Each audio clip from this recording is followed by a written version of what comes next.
প্রাচীন মল্ল রাজাদের রাজধানী ছিল বিষ্ণুপুর। 1029 বছরের প্রাচীন মল্ল কুলদেবীর পুজোর নিয়ম নীতি বেশ কিছুটা আলাদা। রাজপুরোহিতরা শোভাযাত্রা করে এলেন রাজদরবারে। তিথি নক্ষত্র মেনে সপ্তমীর সকালে 3 তোপধ্বনিতে ঘোষিত হল কলাবউয়ের মন্দিরে প্রবেশের বার্তা।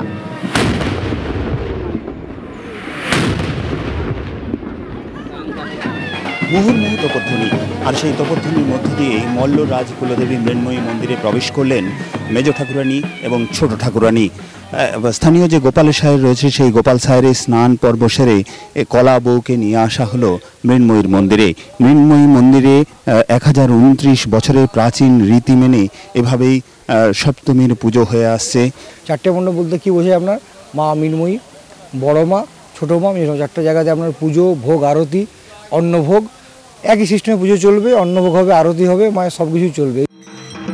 মহিষাদল রাজবাড়ির দুর্গাপুজো শুরু করেছিলেন রানী জানকী দেবী। সেই সময় সপ্তমীতে 7 মণ চালের ভোগ রান্না হতো, অষ্টমীতে 8 মণ চালের ভোগ। জৌলুস কমলেও ইটের দেওয়ালে লতা পাতা জড়িয়ে থাকার মতোই ঐতিহ্য আষ্টে পৃষ্ঠে লেগে রয়েছে। এখন পুজোর কটা দিন রাজবাড়ির তরোয়াল, অস্ত্রশস্ত্র রাখা হয় দেবীর পায়ের নিচে। শান্তির বার্তা। মহিষাদল রাজবাড়ির পুজোর এবার 251 বছর। পুরুলিয়ার জয়পুরের রাজবাড়ির দুর্গা আসেন পুলিশি পাহারায়। পুজোর 4টে দিন বাদ দিলে বছরের বাকি 361 দিন ব্যাংকের লকারেই থাকেন জয়পুর রাজবাড়ির দুর্গা। প্রায় 400 বছর আগে রাজা জয়সিংহের হাত ধরে পুজোর সূচনা। 1.5 কেজি সোনা দিয়ে দুর্গা মূর্তি গড়িয়েছিলেন, চালচিত্রের উপর কারুকাজ। শোনা যায় একবার রাজবাড়িতে ডাকাত পড়লে জয়সিংহের উত্তরসূরিরা আর ঝুঁকি নেননি, সোনার দুর্গার ঠাঁই হয় ব্যাংকের লকারে। 1764 থেকে কাশীনাথ সিংহের আমল থেকে এটা চলছে।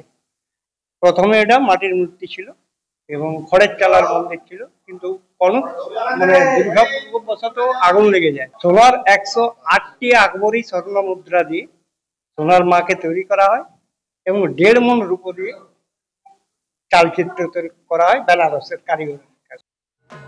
কোচ রাজাদের আরাধ্যা দেবী বড় দেবী। পরম্পরা ও রাজ ঐতিহ্য মেনে 500 বছরের বেশি সময় ধরে কোচবিহারে বড় দেবীর পুজো হয়। মহারাজা বিশ্বসিংহ এই পুজো শুরু করেন। তবে আজকের বড় দেবী মহারাজা বিশ্বসিংহের পুত্র নরনারায়ণের স্বপ্নাদেশে রক্তবর্ণা। আজ রাজা নেই, তবে বড় দেবীর পুজো রীতি ও পরম্পরা মেনেই হয়ে আসছে। দুর্গার সাথে যেমন আসে লক্ষ্মী, সরস্বতী, কার্তিক, গণেশ, বড় দেবীর সঙ্গে দেখা যায় জয়া বিজয়াকে। ফলে 500 বছর ধরে যে পূজা অনুষ্ঠিত হয়ে আসছে কোচ রাজবংশের, সেই বড় দেবীর পুজোকে ঘিরে উন্মাদনা কিন্তু যথেষ্টই এই কোচবিহারে। Bureau report, TV9 Bangla.